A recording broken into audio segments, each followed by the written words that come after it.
더운 여름 오후라 또 피곤하실 수 있는데 여러분 주보 또 말씀 함께 기록해 가시면서 또 말씀 들으시면 더 은혜를 또 새겨나가듯 내 삶에 기록해 갈 듯 들으실 수 있습니다. 오늘 점심 카레 또 어제 저물인 맛있는 배추김치 나왔는데 먹으신 그 육신의 양식만큼이나 오늘 또 오후 이 레위기 말씀도 영의 양식으로 누릴 수 있기를 주님의 이름으로 축원합니다. 레위기 말씀 많이 읽히지 않는 대표적인 성경 본문입니다.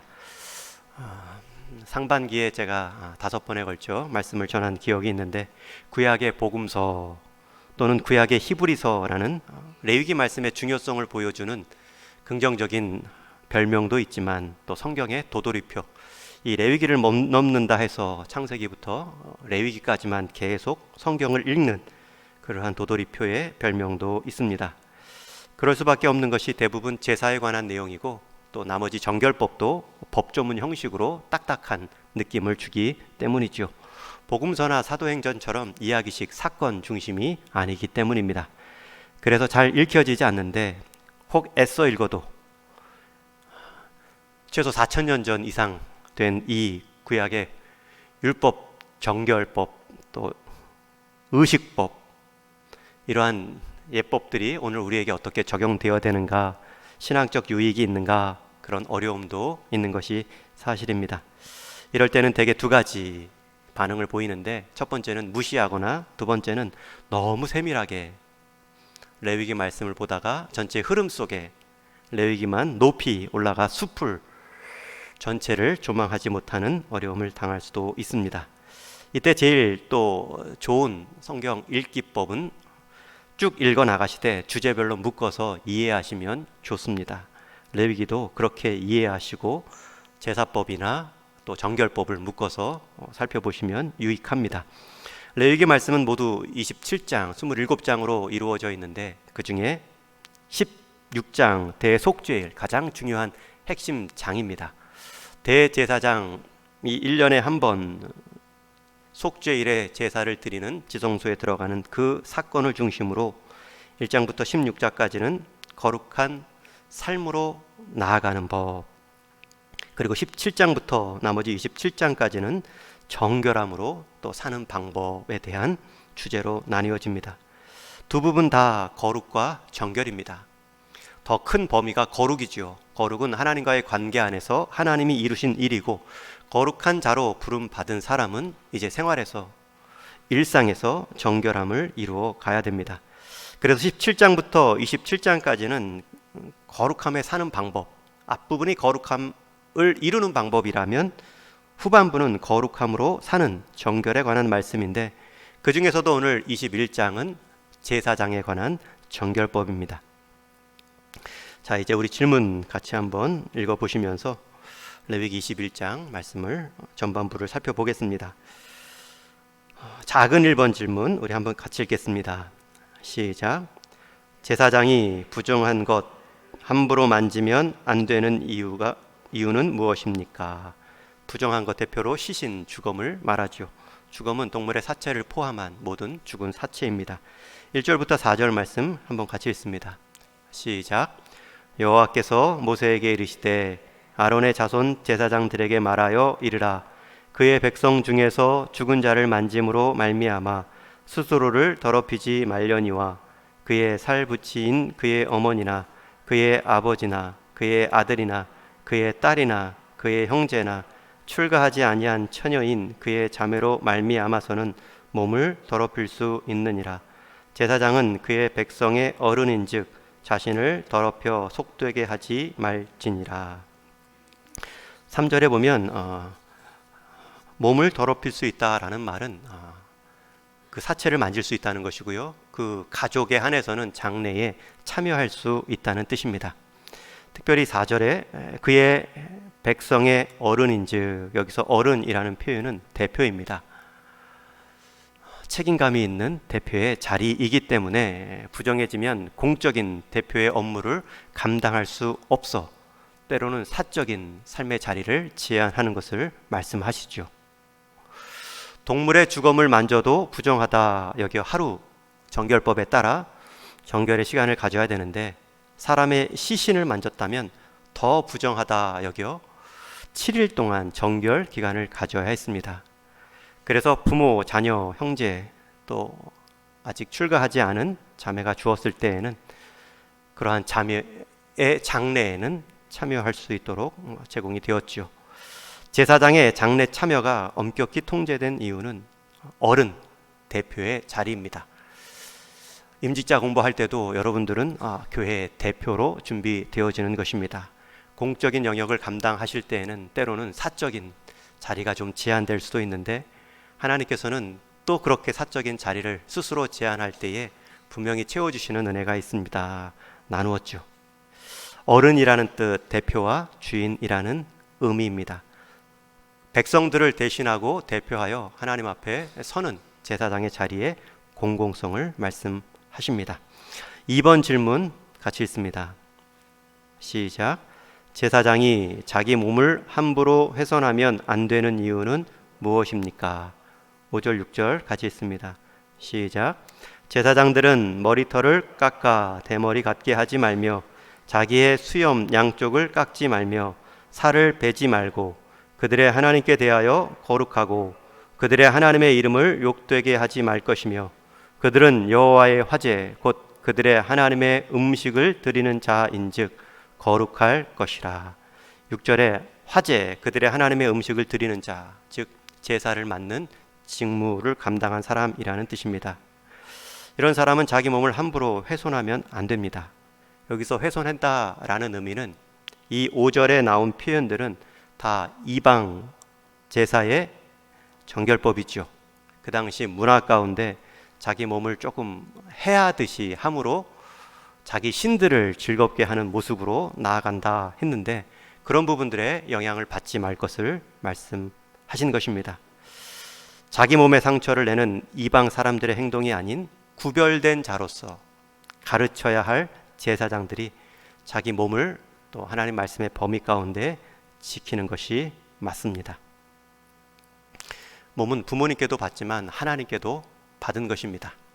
그리고 그 몸이 가지는 물성, 이게 다 죽으면 흙으로 가지라고 하지만 살아있는 동안에는 영혼의 그릇이죠. 몸이 강건해야 또 영혼의 기쁨도 있고요.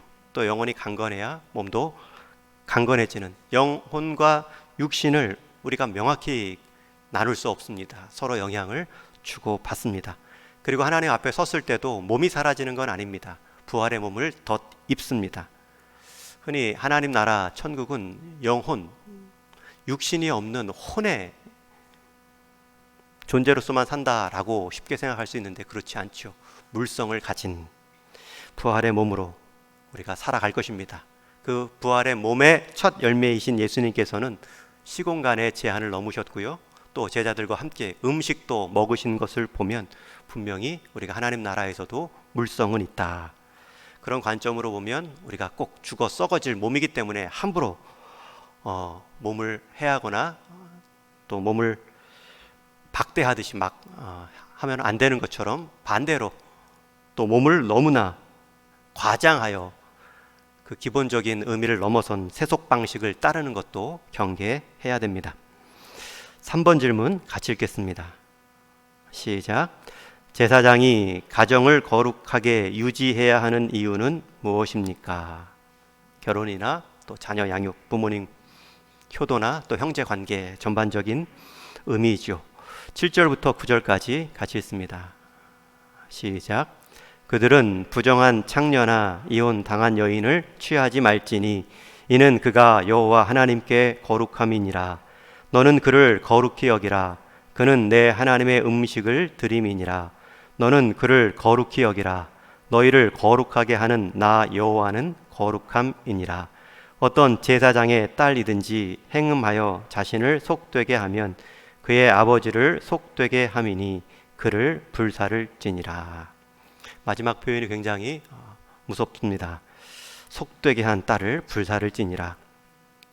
제사장은 거룩하신 하나님을 닮아가는 백성들의 대표의 자리입니다. 백성들은 제사장을 보며 하나님 앞에 서는 법을 배우는데 제사법만 배우는 것이 아닙니다. 그렇게 하나님 앞에 서는 사람이 일상에서도 어떻게 살아가야 하는가 그 일상의 가장 대표적인 자리가 가정이죠.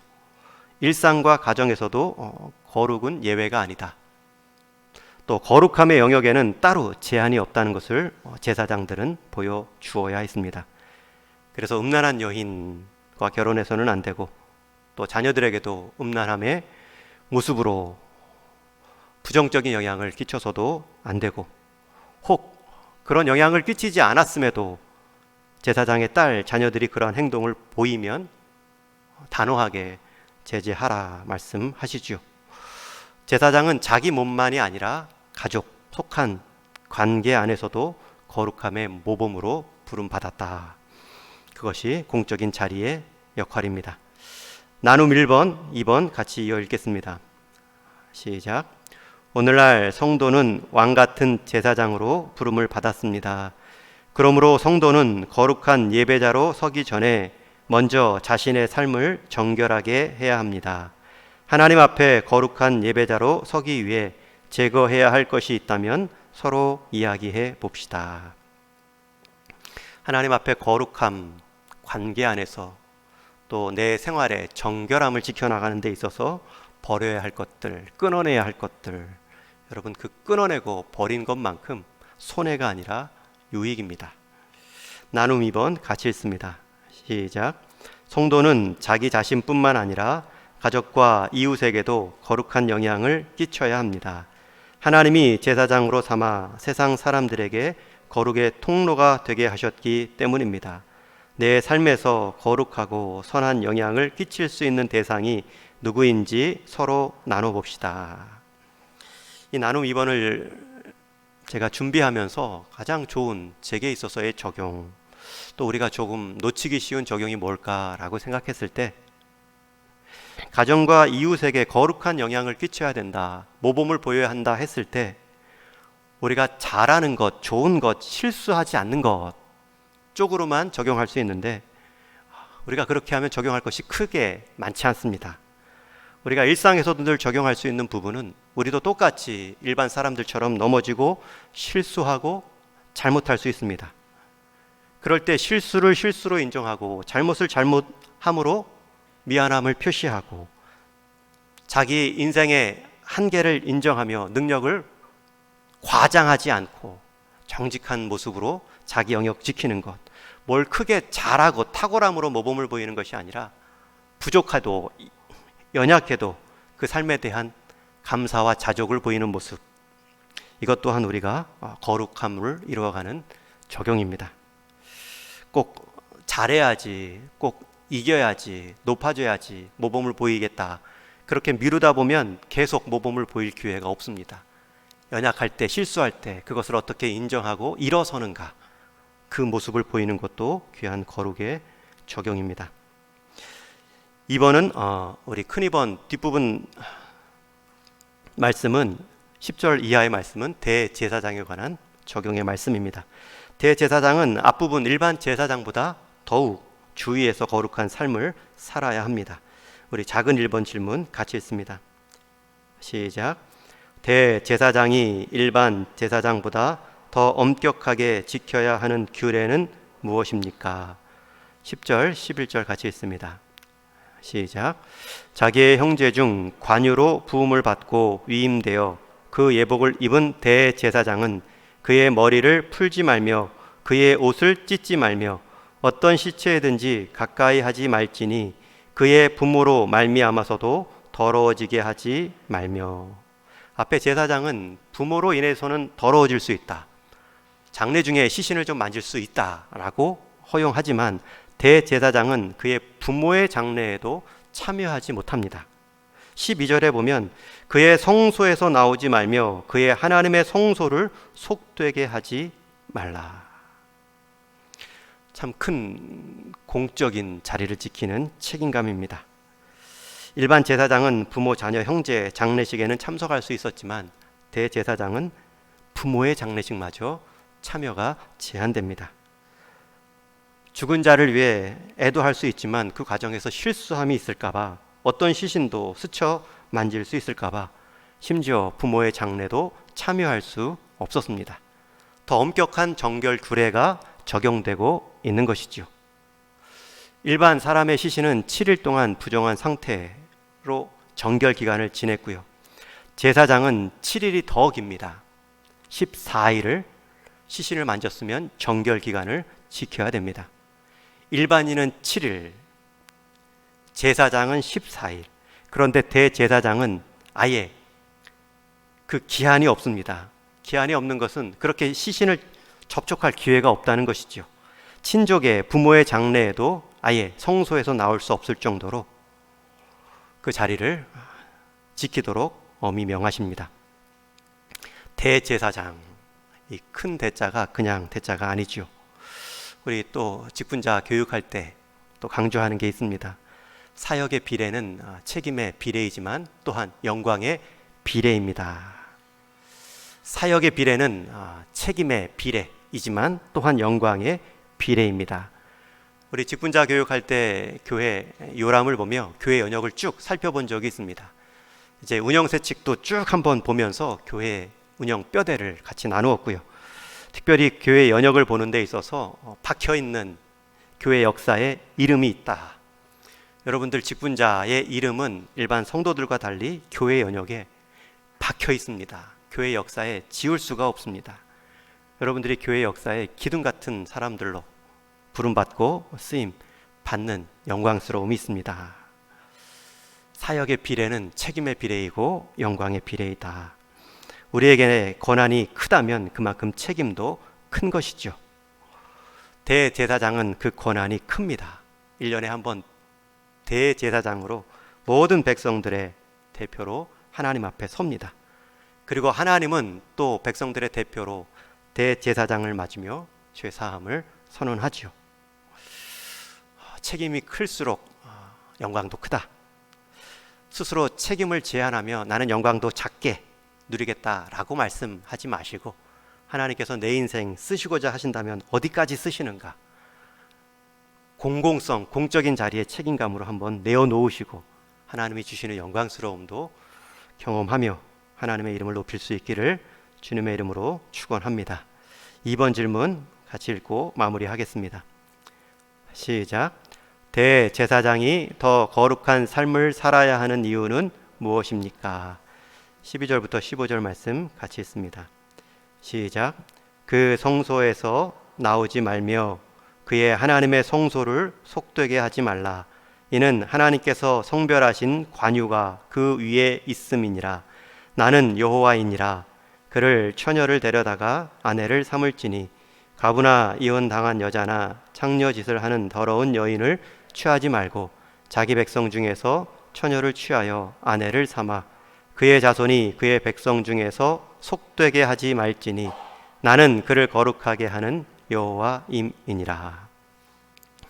여기서 한 줄로 요약하면 하나님께서는 대제사장을 거룩한 관유로 기름 부어 세우셨기 때문입니다. 여기서 관유의 의미는 마지막 제사의 한 모습이죠. 온전히 드려졌다. 제사의 마지막 순서입니다. 그 관유를 부음으로 제사는 마칩니다. 여러분, 대제사장은 하나님께 마침이 되는 자리입니다. 그를 거룩한 관유로 기름 부어 세웠다라는 것은 그를 통해서만 이 제사를 받겠다는 것이죠. 더욱이 그러한 거룩한 자리로 부름받았기에 더욱이 구별된 제한적 삶이 있고 그 거룩한 삶으로 자리를 이어가라 말씀하십니다.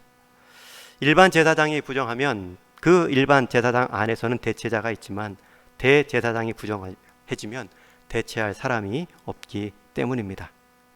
그런데 성경에서는 이 대제사장을 그리스도로 말씀합니다. 그분은 제한 정도가 아니라 하나님이 사람이 되셨습니다. 피조물이 피조물 생활에서 제한하는 정도가 아니라 무한하신 하나님이 스스로 사람의 제한된 삶으로 들어오셨습니다. 우리 사람의 대표 자리를 감당하시기 위해 하나님이 사람이 되신 사건이죠. 우리가 그렇게 구원받았으면 우리 역시 그러한 부름의 자리, 특권과 영광이 있다는 것을 기억하며 우리 역시 세상의 제사장 나라로 부름받았음을 잊지 마셔야 됩니다. 나눔 3번 함께 읽겠습니다. 시작. 예수님은 유일하고 흠없는 완전하신 대제사장이십니다. 예수님은 대제사장이 되셔서 십자가 위에서 온 인류를 위한 속죄 제사를 완성하셨습니다. 이로써 우리가 누리게 된 유익은 무엇인지 이야기해 봅시다. 첫 번째는 가장 큰 유익은 구원이죠. 그리스도의 물을 수 없는 그 보혈로 하나님 안에서의 구원의 자리를 얻었습니다. 그리고 우리가 먼저 받은 구원의 이유가 있다면 우리를 징검다리 삼아 또 다른 한 사람 하나님께 세우기 위함입니다. 그것 역시 우리에게는 특권입니다. 내가 하나님의 복음을 나누고 하나님을 경험한 은혜를 증언할 수 있다는 것, 간증할 수 있다는 것, 세상 어떤 이야기보다 풍성하고 의미 있는 이야기가 되겠죠. 저와 여러분, 우리 성도는 주님을 통해 대제사장의 자리를 영적으로 이어갑니다. 제사장이 백성을 대표했다면 이스라엘은 전 세계 나라의 제사장 역할을 했습니다. 여러분들이 여러분 가정에서의 제사장 역할이고 여러분 일터에서 제사장으로 부름받은 삶입니다. 그 안에서 하나님의 거룩함을 드러내기 위해 내 사적인 제한이 있다 할지라도 더 풍성히 채워주시는 하나님의 영광스러움을 기대하고 영적인 제사장의 직무를 이 한 주간도 믿음으로 잘 감당할 수 있기를 주님의 이름으로 축원합니다.